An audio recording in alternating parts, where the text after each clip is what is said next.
Donc aujourd'hui, on va faire la dernière ligne en SRP, donc Preflop Caller IP.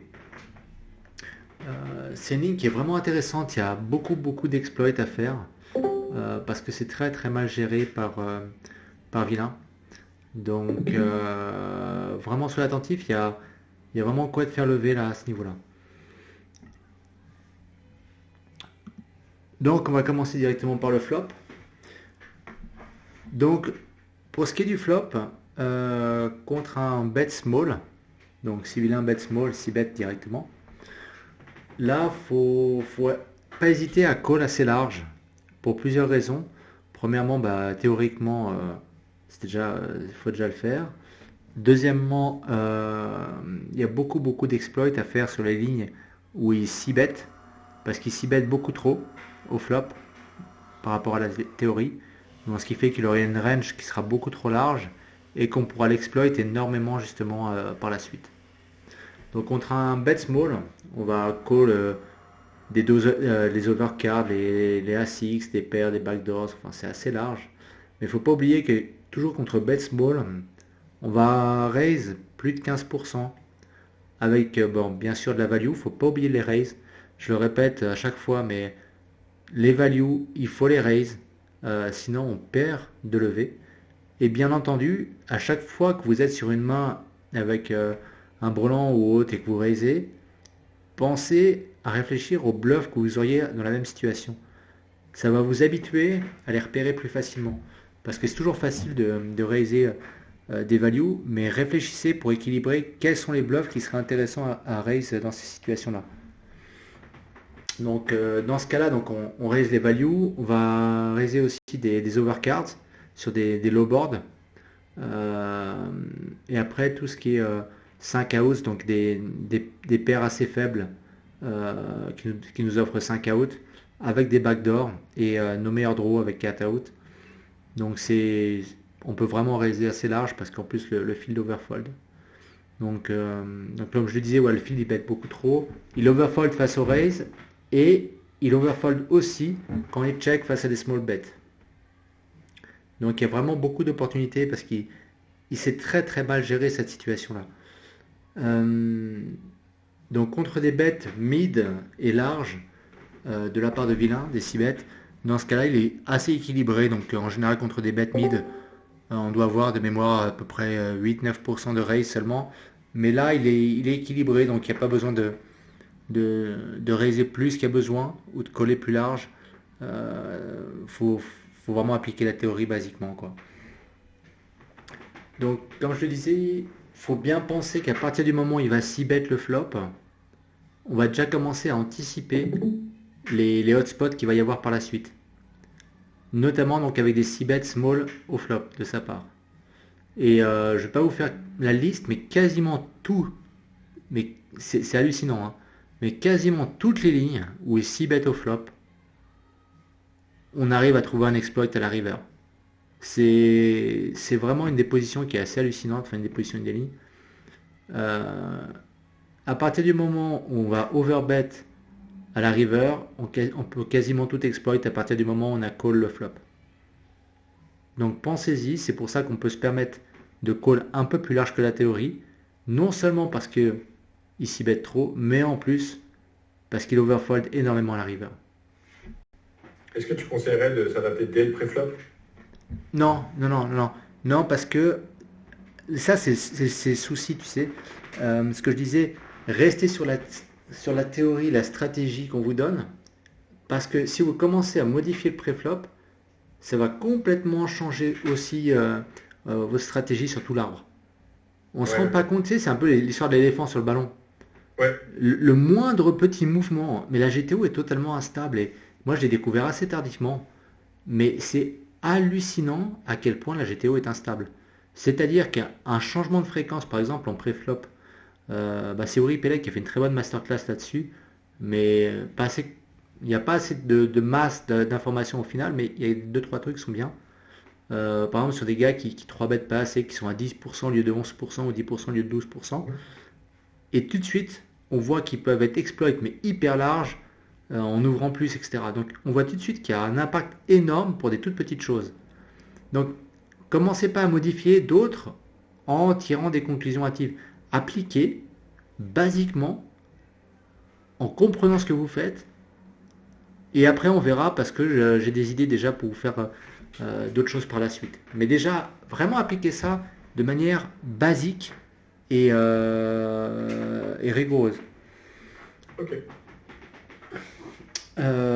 Après, face à un check de la part de vilain, ce qui arrive, on va bet small quasiment tous les boards, sauf les boards mono et les boards avec deux cartes qui sont plus hautes que 9. Donc pas forcément des Broadway, ça peut être tout ce qui est 9 et au-dessus. Sauf les boards pairés où là on peut le rentrer dans un bet small automatique.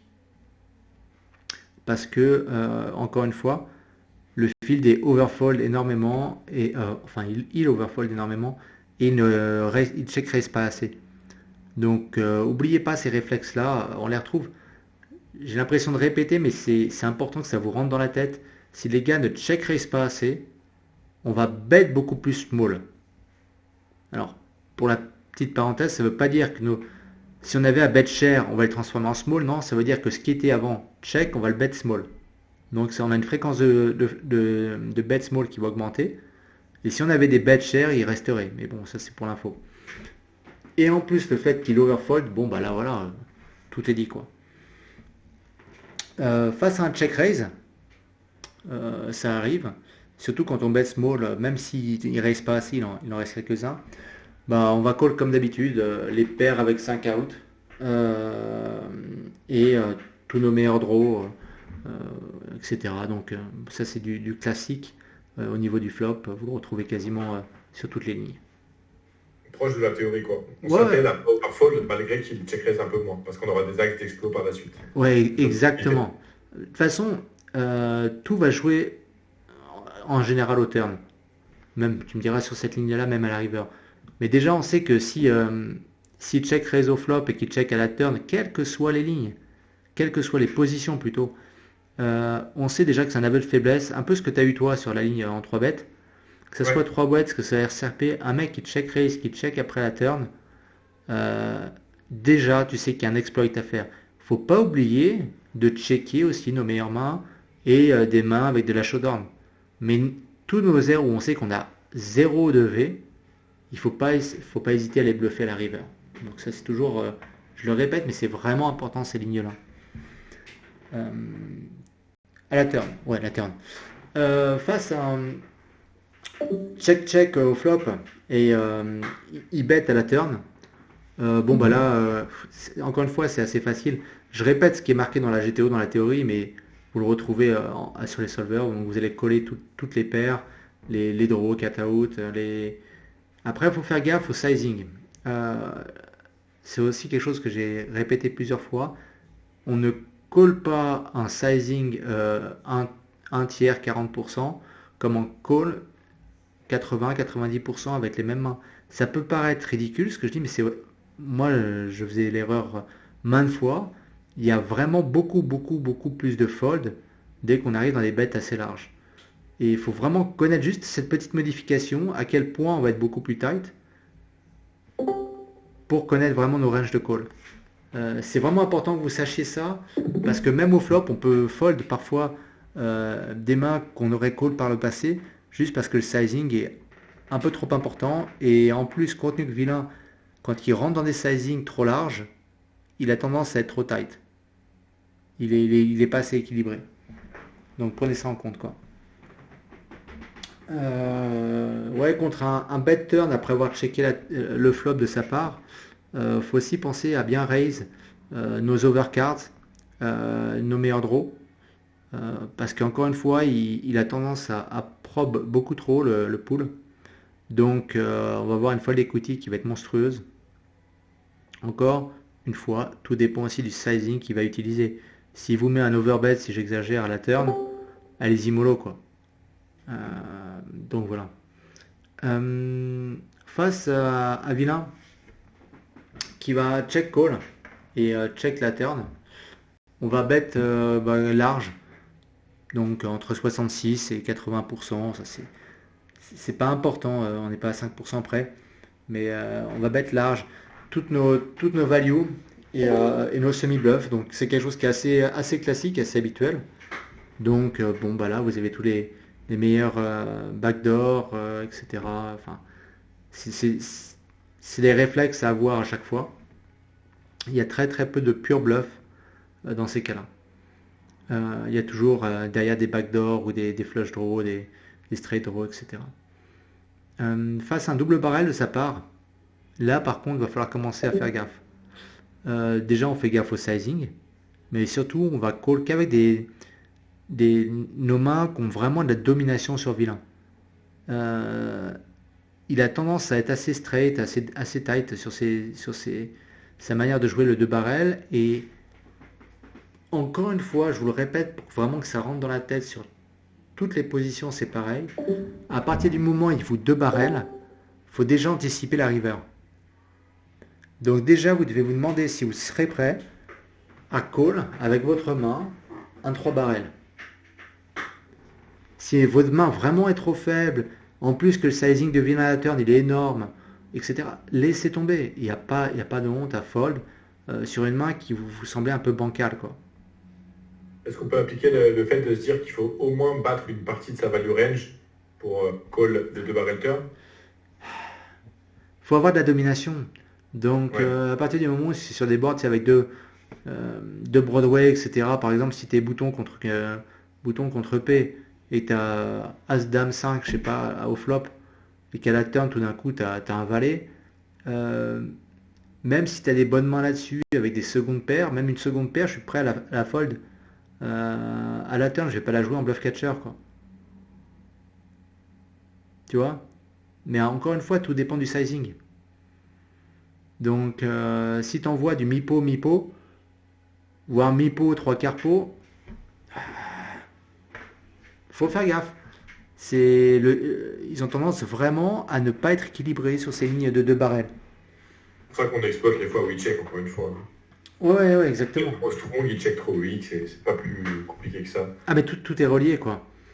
Donc, sur le 2 barrels, ouais, faites gaffe, quoi. Après, donc on va call avec notre domination. Faut pas hésiter, par contre, à raise de manière assez agressive. Vilain sur la turn, si 2 barrels avec nos values et nos meilleurs draws. Donc ça, vraiment, faut le faire par contre. Voilà. Après, il faut pas oublier que sur ces lignes de 2 barrels, si par contre on arrive sur une river où il check, là, on envoie une praline. Alors je parlerai des sizing à la fin. Je change le terme de praline, en même temps que je le sors, je me dis ça y est, ça va me retomber dessus. Mais ouais, encore une fois, on met des pralines à la river. Et sur ces lignes-là, où on est IP, préflop caller en SRP, on va mettre des pralines de 150 à 200 pots. Donc c'est pas des vrais overbets, quoi. Donc, tous nos mises draw, probablement notre medium value, genre les combos qu'on a hésité à la turn, qu'on a finalement décidé de call, est-ce qu'on peut déjà les transfo river au check? Ou au final, ils sont assez ok à check back? Parce que en fait, nos airs sont facilement jouables, mais on n'en a aucun quasiment arrivé ici. Exactement. Là-bas. Mais c'est notre medium value range qui est un peu embêté à vouloir soit transfo, soit. Bah, des mains qu'on bluffe, des mains qu'on va bluffer là-dessus. C'est des mains dont je parlais ici sur la vidéo, sur l'équilibre bluff ratio, etc. C'est que par exemple, si tu as un board à la river avec un straight qui est possible avec des Broadway, donc je sais pas, tu as As, Dame, 10, 5, ou un truc comme ça, par exemple, et toi, tu as, un bloqueur, donc par exemple le valet, mais tu as une merde avec. Mais donc t'as pas le straight, mais tu as quand même le valet qui est dedans. Là, tu peux te permettre de le passer en bluff. Ouais, c'est quand même des combos qu'on n'amène pas à la river à prendre la vue suite de barrel. Parce que tu as un bloqueur. C'est difficile à piéger. Ouais, tu as un bloqueur sur ses values. En plus, il fait 2 barrels, il check à la river. C'est vraiment un aveu de faiblesse de sa part. Donc, faut pas hésiter à passer ses bluffs où on a dans ce cas-là un de ses bloqueurs de value à la river. Ouais. Donc voilà, je vais pas détailler après tous les types de boards, etc. Mais il faut vraiment partir de ce principe-là. C'est faut voir si on a une des cartes dans notre jeu qui permettrait justement d'avoir la straight ou d'avoir le flush, etc. Et qui lui retire ça de son jeu pour avoir les nuts. Et s'il check à la river, dans ce cas-là, on peut se permettre. Donc, ouais, j'espère que j'ai été assez clair, c'est pas évident. Parce que moi je me dis, Ouais. comme on overfold, on se retrouve pas trop dans cette situation, parce qu'on se retrouve avec une range river qui a juste envie de showdown, parce que comme on bat sa domination value turn, quand il check river, bah, on se retrouve à devoir presque bluff des top middle pairs ou des low top pairs. Ouais, mais alors, On a encore plus à la turn. Donc il c'est- faut faire attention à la fréquence d'overfold quand même. je vais faire un... C'est marrant, tu vois, encore une fois, la main qui a été postée donc de ta part, elle va aider justement pour comprendre ça. Ouais. Dans ta main, justement, tu te fais raise, tu call au flop, etc. Donc c'est pas la même ligne, mais au final on arrive à la même chose. C'est qu'à la river, tu te retrouves avec une main qui a de la value, du showdown value, parce Ouais, que tu as ouais. une seconde paire. En face, il a peut-être une paire de 10, un valet 10, peut-être un truc comme ça. Un atis éclaté qui a Ouais, peut-être ouais, voilà. value pocket, on sait pas. Hein. Voilà. Ou Même sûr. il peut avoir des A6, Ouais, voilà. il peut avoir pas mal de mains. Et au final, tu as transformé une showdown value, c'est ce que je vous explique, il faut beaucoup plus bluff que ce qu'on croit, des showdown value, parce que avec une seconde paire, je crois que c'était une seconde paire que tu avais, hein, tu avais roi-dame, Roi je crois, valet sur as, ou roi-valet. dame, valet. Mais Ok. c'est pas très grave, ça revient au même, je pense. Ouais. Et ben, de toute façon, avec roi-dame, j'aurais fait pareil. C'est Ouais. que de toute façon, si tu te fais catch, ou le gars il va te bluffer à la river, ou sinon tu vas te faire catch avec mieux. Alors que là, en bluffant ça, ce que j'ai montré par rapport à la simulation, c'est que de toute façon, au final, tu as joué correctement ta main. Ou tu l'as checké, ou tu la chauves. Ouais, je trouve que je l'ai encore mieux joué que le solver, mais bon, après, chacun. Ah oui, ça porte. Et le fait justement de shove ça, tu as fait tomber des A6, parce que quel est le gars qui va te coller avec des A6? Tu l'as fait tomber aussi alors je sais plus exactement les mains, etc., mais des deuxièmes paires.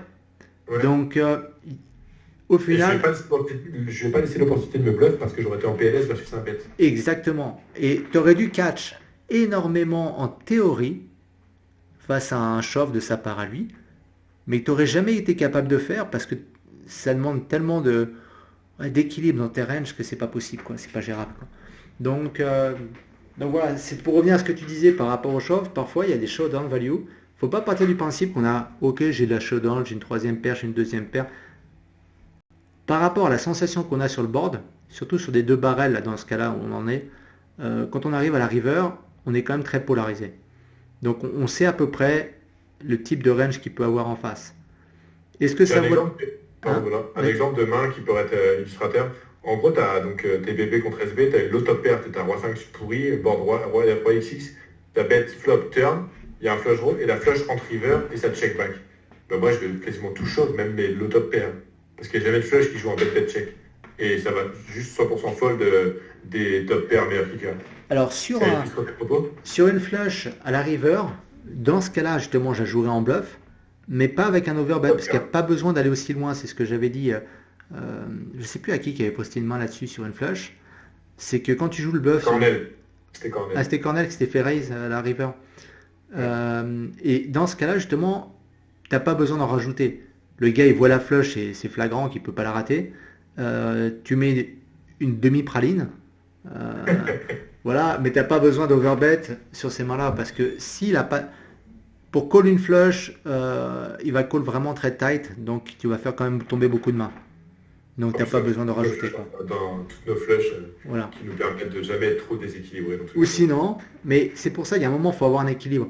Ou tu chauffes complètement, et dans ce cas-là, tu joues le as de la couleur, et dans ce cas-là, en espérant que le gars avec un roi ou une dame, il va pas de call sur la flush. Mhm. Ou sinon, tu fais un 3 quarts, un 66%, 90%, enfin, un bet large. Mais sur une flush, ça sert à rien de rajouter, quoi. D'ailleurs, je sais pas la sensation votre sensation à vous, dites dans le chat ou pendant parole, mais en gros, quand la flush elle hit et que ça bet IP, est-ce que vous êtes capable de fold des top pairs ou pas? Je serais bien curieux de savoir.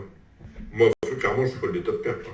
Quand ça a check call et bet sur le flush hit. Ouais, mais sur les flushs, c'est des lignes très intéressantes à jouer, notamment sur une quatrième qui tombe à la river, parce que c'est très très overbluffé. Et il y a vraiment, faut beaucoup plus catch que ce qu'on croit. Ah, ok, Donc, intéressant. ouais, ouais. Bah, après, ça dépend des stakes, hein, mais plus tu montes et plus c'est bluffé, et même en low stakes, c'est beaucoup bluffé, et ça peut se catch énormément. Alors après, il faut voir par rapport aux mains que tu as. Mais, donc voilà. Après, un bet. Alors, ouais, donc quand vilain, il 6 bet au flop, et par Il y a contre, un qui demande demi-praline, pardon, demi-praline, est-ce que c'est pote? Franchement, non, je pense que non, 70, ça, voilà, c'est entre 50 et 90, quoi. Enfin, allez, entre 60 et 90. Quand je dis une demi-praline, ouais, c'est les bêtes larges, c'est-à-dire, en général, c'est 66, 70, 75%, 80%, c'est les bêtes habituelles utilisées. Je donne pas de précision là-dessus parce que vous avez vos habitudes, donc je vais pas les changer, c'est comme les bêtes small, vous pouvez faire 25, 30, 33, 35, enfin 30, ouais, 25, 30, c'est bien. Restez là-dessus, donc là vous pouvez utiliser 66, 70, 75, c'est pas un souci, quoi. Faut quand même ça représente quelque chose que, ouais, sur un flush, tu peux quand même envoyer 75-80%, mais après, au-dessus, ça sert à rien. Tu, par rapport à sa range, ça sert à rien. Enfin, là, je te donne une généralité. Après, si vous avez des questions, montrez-moi des boards et ce sera plus simple de vous expliquer, quoi. Euh, Par rapport à un 6 bet flop et un check à la turn de la part de vilain, on va retrouver, encore une fois, une ligne totalement classique qui va être un bet small automatique avec toute la range. C'est vraiment overfold à fond. Donc, ici, bet le flop. Ou, entre nous, on va retrouver aussi la même ligne avec un check-check au flop et check la turn. Ou avec un check-raise de la part de vilain au flop et check la turn. En gros, quelle que soit la situation au flop, si check la turn, on envoie un bet small. Et rappelez-vous, sur les autres lignes qu'on a vues en SRP, on les retrouve tout le temps, même en 3 bêtes. ouais. Donc c'est vraiment un truc automatique que vous devez avoir. C'est overfold, under raise, c'est la totale. C'est rare qu'il check deux fois. Ou même si bet le flop et qu'il enchaîne pas un de barrel, ou qu'il check raise et qu'il check après la turn, c'est des situations qu'on retrouve quasiment partout. Alors je rappelle, c'est pas parce qu'on dit qu'on fait de la MDA, de l'exploit, etc., que c'est pas de la GTO. C'est aussi préconisé par la GTO. Après, la GTO peut appliquer des sizings qui sont beaucoup plus importants, comme j'avais déjà dit pour d'autres lignes. Mais là, il n'y a pas besoin d'utiliser des sizings plus importants compte tenu du comportement, du field, par rapport au raise, par rapport au fold, etc. Euh, sur une ligne check raise bet, donc il nous check raise le flop et il enchaîne à la turn. Là, encore une fois, comme le 2 barrel, on va déjà se poser la question, est-ce qu'on a de la domination sur vilain ou non? Et deuxièmement, est-ce qu'on sera capable de call la river ou pas? C'est un réflexe qu'il faut avoir tout le temps à la turn. Donc là, de la même manière que la turn, faut vraiment faire gaffe. Par contre, s'il check la river, on retrouve dans la même ligne que le 2 barrel, on peut vraiment se permettre de bluff. Mais j'aime bien parce que quand je dis ça, on a l'impression que c'est des conseils d'apothicaire, enfin des trucs un peu exploit et tout ça, mais c'est de la GTO, quoi. Vous prenez un solver, vous regardez ces lignes-là, mais Pio, il bluffe comme un taré.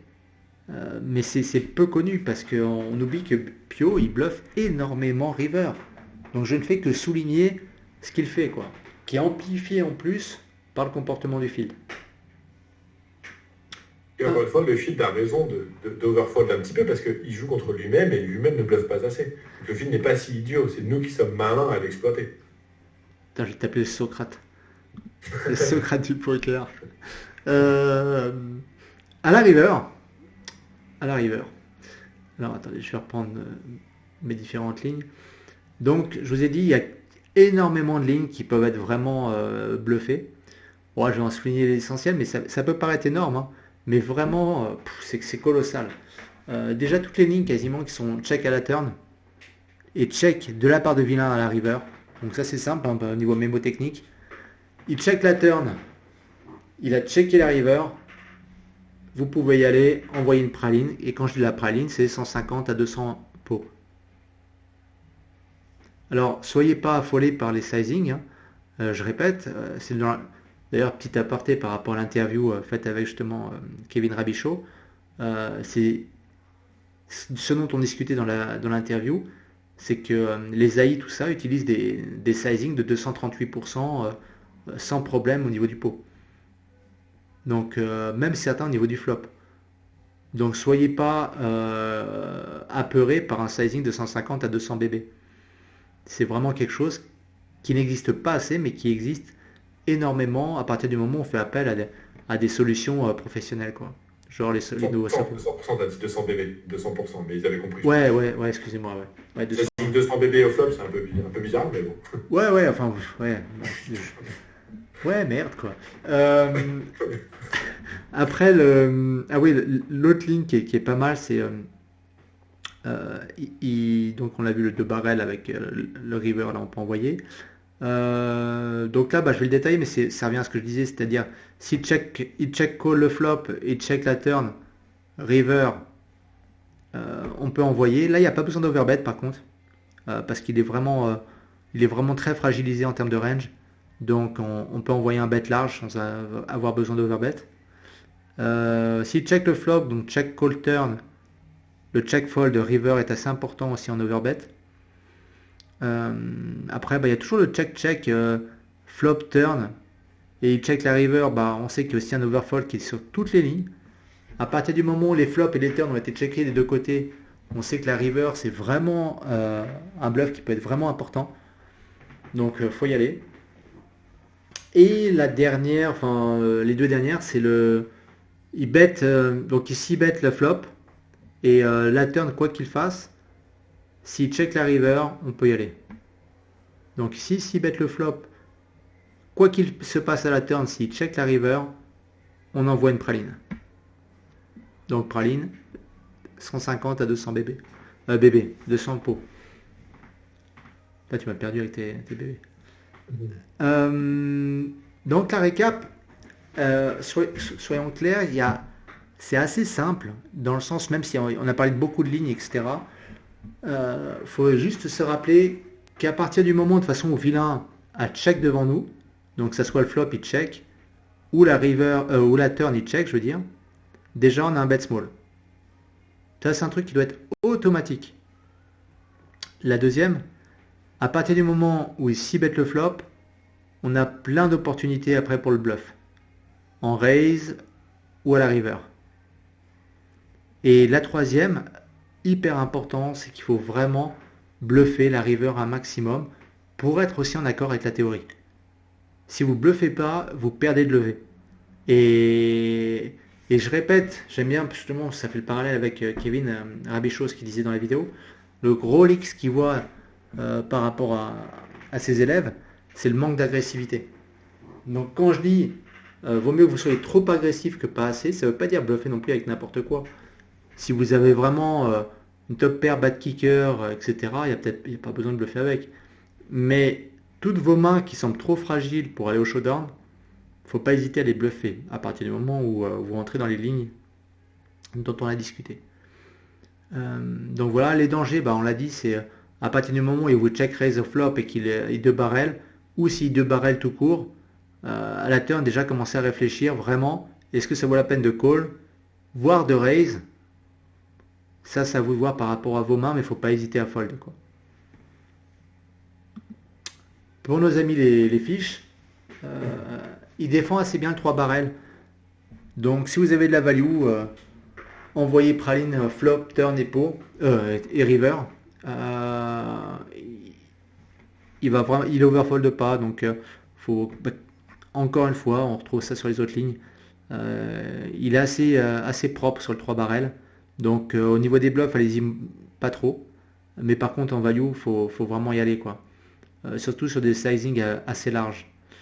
Donc voilà. Au niveau du flop, ils overfold pas, contrairement aux règles. Donc ça sert à rien de tout de suite, s'il check le flop, de mettre un bet automatique. Là, faut juste bet large avec tout ce qui est les nuts au showdown et avec nos meilleurs draws. Mais là, dans ce cas-là, on fait pas des small bets, on fait des mi-pots et on se prépare à overbet après la turn. Mais après, tout le reste, on va les jouer après à la turn et à la river, mais au flop, ça sert à rien, quoi. Il colle trop. Donc voilà. Après, à la turn, une fois qu'il a call, le flop, là, vraiment, on va jouer quasiment qu'en overbet. Donc on va overbet nos meilleurs draws, nos nuts. Le reste, on va laisser tomber. Et on va le faire à la river. Par contre, si c'était checké au flop et qu'il check la turn, là, on va bet tous nos airs avec un bet large. Donc, contrairement comment ça s'appelle, au reg, on va pas hésiter à utiliser de bet small, on va directement bet large avec tous nos airs. Donc, voilà. C'est récurrent, en tous les cas. Ouais. Au final, j'ai l'impression de répéter sur les autres lignes, mais on retrouve souvent les mêmes. Après, faut faire gaffe à 2-3 lignes qui peuvent être différentes. Et là, les deux lignes qui sont vraiment overfold de la part de Fish, c'est quand il s'y bet le flop, il check la turn, il check la river, donc là on peut y aller. Et pareil, s'il check 3 fois flop, turn et river, mais bon, ça on le retrouve aussi chez les règles, là on peut y aller aussi, quoi. Mais c'est pas la river où il y a le plus de bluff, il va énormément fold à la turn, la plupart de ses mains, donc faut pas hésiter, quoi. Donc voilà. Eh ben, c'était super. Je sais pas si vous avez des questions, n'hésitez pas. Je regarde dans... Hein? Ah, allô?